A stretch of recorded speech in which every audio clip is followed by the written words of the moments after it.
All right, heading back to my sweet spot, LSU football of the late 80s, the good times before the bad times, right? Harvey Williams, Harvey part of those good times, and one bad time, one bad year, or a couple, I don't know, No, whatever. it was a couple. It was a couple. I'm still looking for Mike Archer.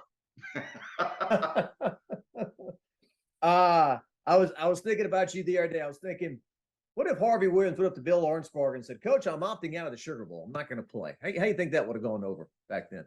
Yeah, he probably took me in the bathroom and probably pulled my pants down and spanked me. He was that type of coach, man. And I still say to this day, if Bill Arnsberger don't leave and go to Florida, we win a national championship, and possibly. And I'm not just a lot of people think I brag a lot, man. I think I would have won the Heisman Trophy because he was going to give me the rock. He really was. Yeah, 1987 team you're talking about, Mike Archer takes over for Bill Arnsparger. You guys go 10-1-1. There's the tie to Ohio State, and there's the loss to Alabama in Tiger Stadium when Hodson didn't play most of the game because he had a knee injury. Right. Probably one of the best teams in LSU history to not win a national championship. Hey, I'll put us up against anybody, man. The last two national championships that LSU has won, I think we could have been right there with them. Now, I'm not saying that we could have beat them because with Joe Burrow and that crew right there, man, they'd have probably, they'd have been on our ass, but we'd have gave them a good fight. Yeah, defensively too. I mean, we're talking about the days of Eric Hill and Ron Sancho and all those guys. Yeah, we had a monster defense. I don't know where we were ranked. At the end of the season, I think we were ranked number 5 or something like that in the country. We had a stout defense, and we should have beat Ohio State. I think we end up something happened at the end of the game. I think we was going in to win the game, and I think it was an interception or something happened. Wendell Davis ran one route, Tommy threw another, and Ohio State picked it off at the goal line. Yeah. And we should have been. And that team, they had Chris Carter. I think he had got suspended right before the season started. But that was a hell of a game, man. We should have beat them. We should have beat Alabama. And I think if we was gonna win the national championship, it'd have been that 1987 team that was very, very special. Very, very special. Yeah, the 1987 Ohio State game, I thought for the longest time until like into the Saban days was like the biggest game LSU had played in years because they were both ranked in the top 5. This is CBS before every game was on TV, right? Only a few games on TV every week. Yeah. Earl Bruce, the head coach of Ohio State, wouldn't bring his team out onto the field, didn't want to get booed or something. You guys had to run out first. It was like a standoff for like 10, 15 minutes. Yeah, he was, Earl Bruce, he's playing mind games, man. And, we were sitting there and they were counting down and, we hear everybody going crazy. And we like, I know it's like a heavyweight fight, the heavyweight champion's supposed to come out last. And then they said, Earl Bruce over there was, had his hat fanning him, say he wasn't coming out. So we had to come out at the same time. And, everybody at that time, we were so pissed when that happened. But, it was back in the 80s where, you play real football. And I don't see that, today. And, back in the 80s and 90s, it's very, very special. You have a lot of people see this show and be like, oh, he old school. He don't know no better. He's in his rocking chair, in his wheelchair. He don't know no better. But I definitely tell you, man, it was very special back in the 80s and 90s playing hard-nosed football for LSU. And, that conference, the SEC, was very, very tough back then. And it's tough right now. So, yeah. Eric Andelsek just got inducted into the Louisiana Sports Hall of Fame, and they told the story about, absolutely. They told the story about him and Chris Spielman, how they got into it during that game, that Ohio State game, and then became friends in the NFL, great friends later. Back then, I'm looking at both of them right now on my wall. Ralph Norwood and Eric, I think they died within a month of each other, if I'm not mistaken. And Eric that was sad, and he deserves it, man. He's if he played long in the National Football League, I think both of them would have been Hall of Famers. I really do. They were both that talented. Yeah, Eric got hit by a 18-wheeler cutting his grass. Yeah. I think he was cutting grass in his parents' front yard, and I think he had his Walkman on, and a guy on an 18-wheeler, he was cutting the grass. I think the guy dozed, fell asleep, and Eric never knew what hit him. And then, Ralph got killed coming back from, I think it was Deion Sanders was having a party, and he's coming back late at night and ended up losing control of his car, ended up losing his life too. Yeah.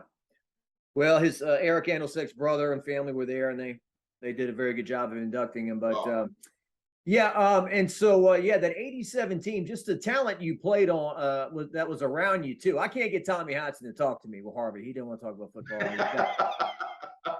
He's like, I'm bored with football. I don't want to talk about these old stories about earthquake games and all that in '88. But just the captain of the ship there, Tommy. I mean, he was kind of Joe Burrow before Joe Burrow. Man, hey man, he was cool as a cooler. There's not too many guys that's gonna come in LSU history that could compare with Tommy Hodson other than Joe Burrow. So I'd say Joe Burrow is number one, but Tommy Hodson is right there with him as far as arm talent, for as throwing the rock, knowing the defenses. He was the smartest guy out on the field on both sides of the ball. And when he was in the huddle, he commanded all of us to go out and play hard. And he said, if you go out and play hard for me, I'll do the rest. And he pretty much, that's exactly what Tommy Hodson did. Yeah, he bit through his tongue at Kentucky, right? And he stayed in the game, 1986. Yeah. Yep. He was he reminds me a little bit of a guy that I played with in the Raiders, Jeff Hostetler, man. And when I played with Jeff Hostetler, and I swear, Jay, every time I would be in the huddle and looking at him, they looked like twins in the huddle. And just the way they commanded everybody to play for him. And Tommy was just like that, man. And I think they was touting him for the Heisman Trophy. And like I said, that 1987 team was special. Bill Arnsberger was there. That would have been a very, very special season. Not taking anything away from my man, but if old Bill was there with BJ, I think it would have been totally different. You playing running back number 22. You're watching Tommy throw to Wendell Davis. What was the connection with these two? It seemed like they had like this sixth sense where Tommy knew when he was going to break or where he was going to be, and they just had that chemistry. Man, every time you would see them on campus, they were together. When you saw them in the dorm rooms and the locker room, they were together. After practice, they would literally stay out on the field, 45 minutes to an hour, and just getting that connection, man. It's just like if Tommy would say something, Wendell was finishing his sentences for him. That's how close and that's how in depth they were with it, in tune with each other. And man, they did it often, and it was hard to cover Wendell. Wendell wasn't that fast, but I'm still to this day, I haven't seen anybody that could run routes like Wendell did. Yeah. And then you in the backfield, some of the guys that you were in the backfield with, somebody we did it 2 years ago on Sammy Martin, fastest white boy I've ever seen, white lightning and all that. Somebody found that, but just a unique football player, right? I mean, there really hasn't been a guy like him. No, it's another white guy that reminds me of Sammy, a guy I hear about it from Caldwell, Texas, named Bobby Jack Goforth. So he reminds me of Sammy Martin, man. And when you watch Sammy Martin on tape, to me he looked like a black guy because he had that sauce and that style, the way he ran. He was so smooth. He could get in and out of jams and different things like that. So, even when I was at LSU and I was backing him up, I watched film on Sammy Martin, and then we switched roles when I became a sophomore, and I still watch film on Sammy Martin. Man, he could catch the ball out the backfield. You can put him back there to run punts. You can put him in the slot. You can tell him to go make popcorn. He can cook chicken. He can do all that, man. Sammy Martin was the real deal. He really was. Yeah, I never the '86 game, right? I guess your first game in Tiger Stadium, you playing A&M, who you were initially committed to, or they thought you were going there, or whatever. No, I was going, but everybody thought I was going there. So I'm a go against the grain, man, and say no, I'm not going there. And plus, that was too close, from Hempstead. And I know me, I'd have been home every weekend. And I got in trouble a couple times at LSU, but I'd definitely stayed in trouble if I'd have went to Texas A&M. Harvey's gonna be hanging out with his old high school buddies, and he's not gonna get in trouble. In trouble. Exactly. Yeah. Well, Sammy Martin caught the little 2-yard pass from Mickey Guidry against A&M in '80s. It was like he just went straight, like he was at a dead stop. A little hitch, but that was my play. I was supposed to have been in on that play, and Bill looked at me and was like, "Get him out of there," because he's, it was his first game. He thought I wasn't gonna run the right route, and and Sammy hit it, and I think it was like 75 or 75, 80 yards, man. And that white boy was rolling. I mean, it was like all the cats behind him trying to catch him. He got his knees up, and then you're not gonna catch Sammy Martin after that, man. But that won the game for us, and that set the tone for the remainder of the game. Are you kind of like an actor that was up for a role, you didn't get it, but you said that guy played the role better? I couldn't have done that. Is that the same thing? And Sammy Martin, that was his play. Yeah, it was Sammy, man, and Sammy. When I first got there, he took me on his wing, and he was a small guy, and I'm like looking at like, man, how somebody this small can run the rock like that? And Sammy ran like a big guy. I mean, he had to wiggle. He had to wiggle, but if he had to drop his shoulders on you, he was big enough to do that. And he was a hell of a football player, and he's gonna go down in LSU history as one of the best running backs that ever came through there. Yeah. What was special about Arnsparger? He's got a very interesting career at LSU. He was only there 3 years, really known as a pro coach because of he was a defensive coordinator with the Dolphins when the undefeated year, 72 Dolphins and all that stuff. Right. So this was the only time he was This was the only time he was a college head coach, and he did very well. And then he was out of there. Yeah. Bill reminds me of Al Davis, when you go in there in his office and it's just you and him, and it's like you're talking to your grandfather, an old uncle or something like that, and the knowledge that he had, he was very, very positive. And my first game, I was nervous, and it was going to be on national TV, and ESPN, put pressure on him and say, are you going to play Harvey Williams? And he really, I think till this day, I think I wouldn't have played, because he thought I wasn't ready at the time, because I was still learning the system and learning the plays. And then he said, yeah, he's going to play. I don't know how much he's going to play, but he's going to play. And then he immediately called me in his office and told me what he was doing. And he just told me, hey kid, relax. This is what you made for. Go out here. When I call your number, be ready to go. And, my first game, scored my first touchdown on national TV, had my dad on the sidelines, and everything was great. That's one of the best photos I've ever seen. I mean, you are literally, it feels like you're 10 feet off the ground, leaping over the pile there with the football. Right. Pretty amazing shot. Yeah. That's when I first got to LSU. I was a high jumper in high school. I think the last, interview that me and you did, and they had mattresses and stuff out there. And I'm like, what, we about to have a picnic or something like this? And he said, I want my running backs, if you want a 1 or the 2 yard line, I want you to be able to jump over the top of the pole. I'm like, what? And I did it 1 or 2 times. And he was like, okay, you the guy. And when I got out, played with Johnny Holland, was the middle linebacker for Texas A&M. And Johnny Holland was a hell of a basketball player. He could, dunk the ball any type of way you wanted to. He could jump almost from the free throw and dunk it. So when I got up, I was, I'm thinking that he was going to probably be up over the top of me. So that's why it looks like, I got up so high, because I know he could jump just as probably higher than I could.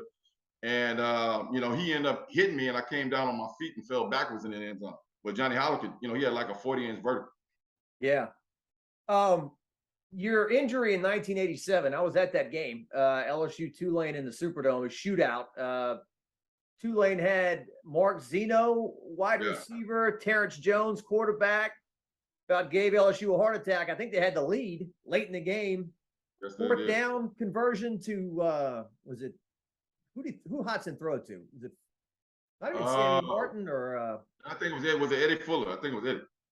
Eddie scored the game-winning touchdown, but there was a 4th down. There was a 4th down conversion. But anyway, by that time, I was in so much pain because I had blew my knee out, man. Everything after I blew my knee out just went blank, because that pain was so bad. I think I fainted like a couple of times, literally.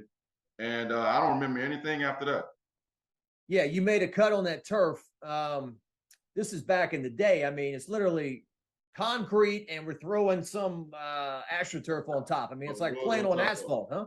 Yeah, it was pretty severe. And like when I came down, if I don't tear my knee up, I walk in the end zone, because I shook the dude, and my brain was doing one thing and my body was doing something else, and my foot just got caught in that turf, and the sound and the feeling, and it was terrifying. And back then, when you had knee injuries like that, pretty much your football career was over with. And bust my butt to get back and rehab it, and eventually got back and got drafted.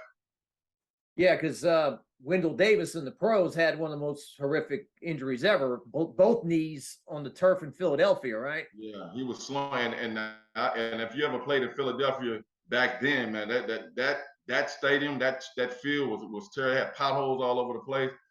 On that play, Wendell was running and he slowed, the quarterback underthrew him, and he went back to slow down and blew both his knees out at the same time. And tearing up one is bad, but imagine tearing both your ligaments and both knees at the same time. That's a wrap. And I don't care who you are. You could be Superman or Aquaman or whoever. Pretty much, blowing your knees out like that. That's almost, when people in bad car wrecks, have that crushing thing with both legs. That's hard to come back from. It really is. What about Thanos? Could Thanos do it? No. Yeah, Thanos probably could do it.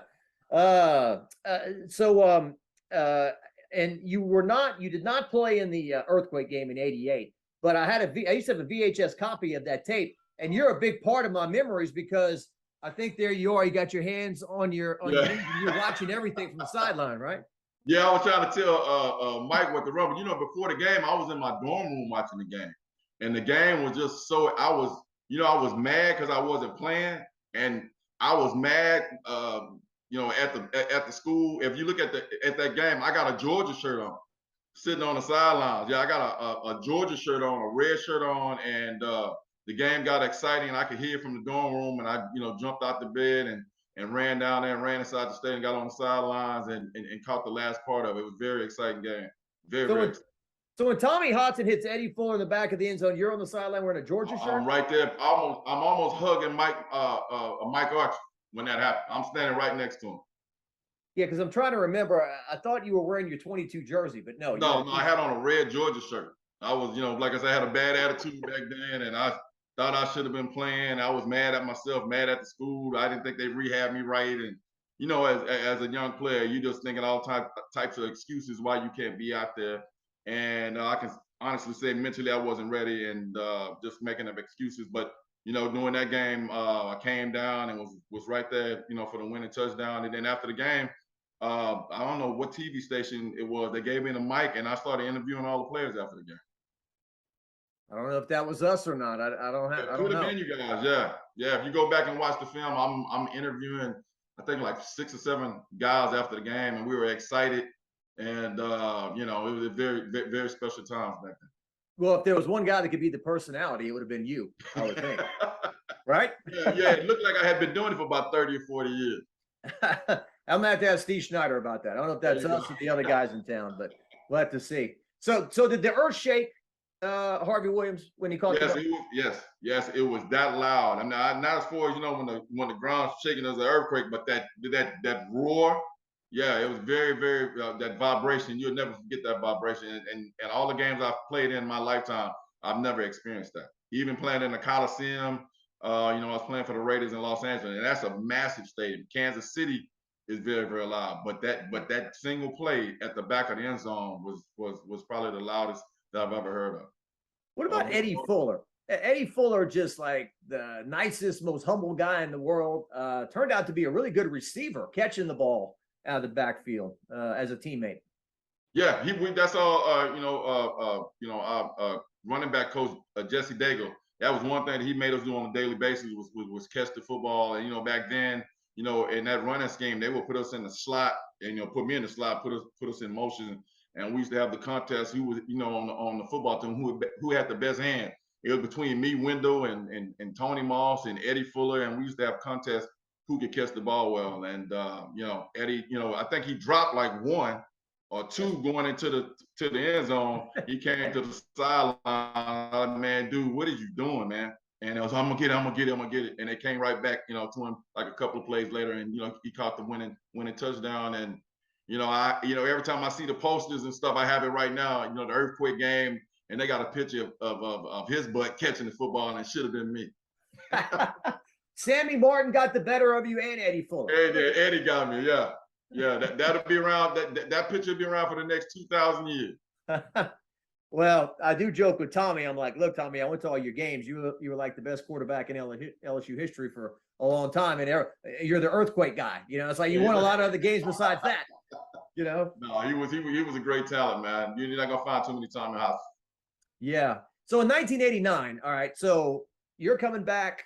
You got Tommy back. You got Tony Moss. All these guys. The great Verge Osbury. Yeah, Verge was a hell of a football player, man. Yeah, Verge could go. Yeah, I think you were preseason like fourth in the country or something, and A&M runs back the opening kickoff, and from that it just what went wrong in 1989? Just can't adjust, man. Like, everybody was all over the place. We thought we were better than what we actually were. We started, recruiting a little bit different. Practices wasn't as intense as they should be, and you get lazy and things happen, and that was a bad year for LSU football. It really was. It didn't even feel good to be even walking on campus because football is low around there, and if you're not winning, man, it's a place that you don't want to be in, and students looking at you, laughing and pointing at you, and calling you scrubs, and it's not cool to be losing football, having a losing season in Baton Rouge, as far as playing football. That is a no-no. Yeah, but a bunch of close losses too, right? Like Florida kicked a field goal at the end, Auburn scored at the end. I mean, it was just like, and then you couldn't bounce back from those emotionally.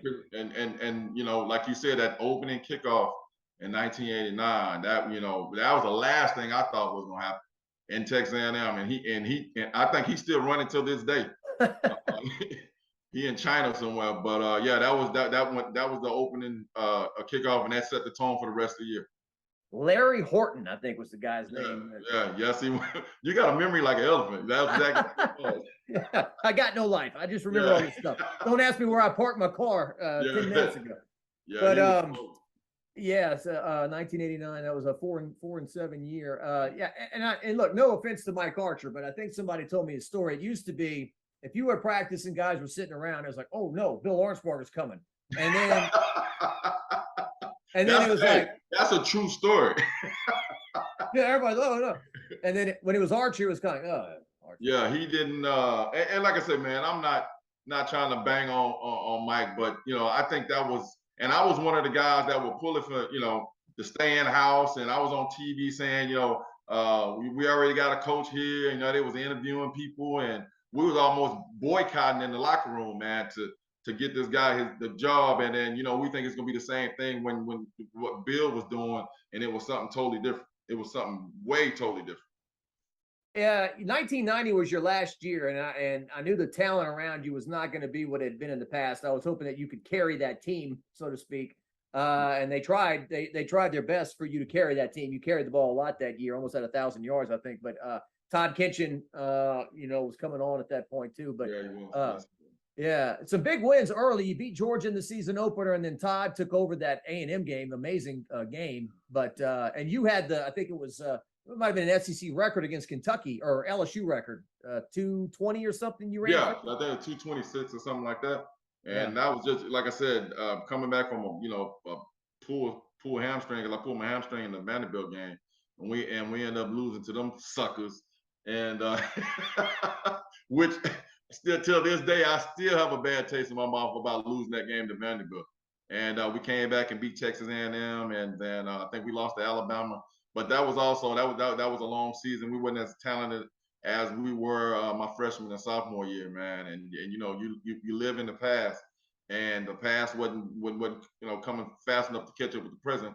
And those last couple of years were rough for us, really was, especially for me.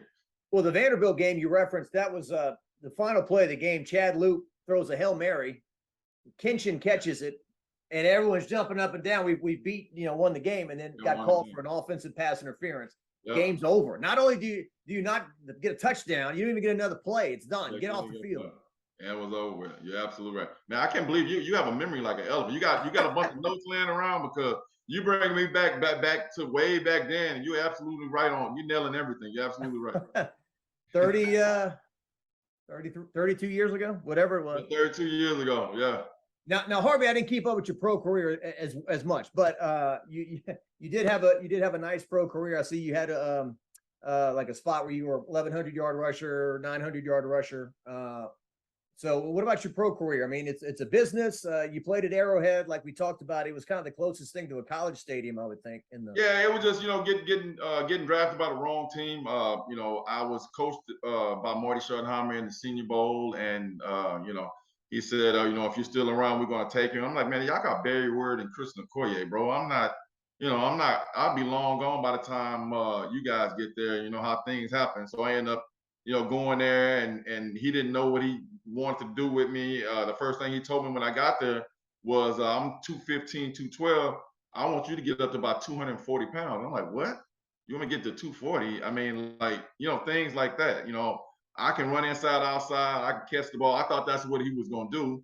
And he wanted me to be like, Christian Berry, which I'm saying, you want me to gain, get up to 240. You already got two of those guys, along with Todd McNair and a whole lot of other backs that we had. And we just, I couldn't get, fighting for a position every year.